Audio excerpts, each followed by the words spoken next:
ഇന്ന് സ്വർണ്ണ വിപണി അല്പം താഴേക്കിറങ്ങിയിരിക്കുകയാണ്. ഇന്നലെ രാത്രി വന്ന FOMC മീറ്റിംഗ് മിനിറ്റ്സിൽ വ്യത്യസ്ത അഭിപ്രായങ്ങൾ പ്രകടമായിരുന്നു.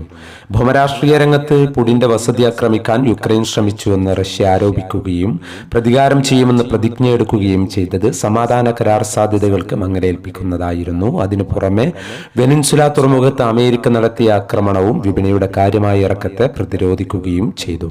ഇന്നലെ രാവിലെ സ്വർണ്ണവില പ്രഖ്യാപിക്കുമ്പോൾ അന്താരാഷ്ട്ര മാർക്കറ്റിൽ ഔൺസിന് $4,363 പരിധിയിലായിരുന്ന സ്വർണ്ണവില വർഷാവസാനത്തിൽ ഇന്ന് $4,350 പരിധിയിലാണ് എത്തി നിൽക്കുന്നത്. ഇന്നലെ രാത്രി തങ്കവില ഗ്രാമിന് കാലിക്കറ്റ് 13,660, തൃശൂർ എറണാകുളം 13,670 എന്നീ നിലകളിലായിരുന്നു. വൈകി വരുന്ന ഇന്നത്തെ തങ്കവില 11 മണിയോടെ കമന്റ് ബോക്സിൽ പിൻ ചെയ്യുന്നതാണ്. എല്ലാ വ്യൂവേഴ്സിൽ നിന്നും ഒരു ലൈക്ക് പ്രതീക്ഷിച്ചുകൊണ്ട് ഇന്നത്തെ സ്വർണ്ണവില നോക്കാം.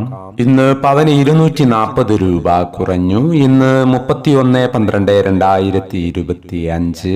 പവന് 99,640, ഗ്രാമിന് 12,455. ഈ വീഡിയോ നിങ്ങൾക്ക് ഉപകാരപ്രദമെങ്കിൽ വീഡിയോക്ക് താഴെ ലൈക്ക് ചെയ്യാൻ മറക്കരുത്. Thank you for watching.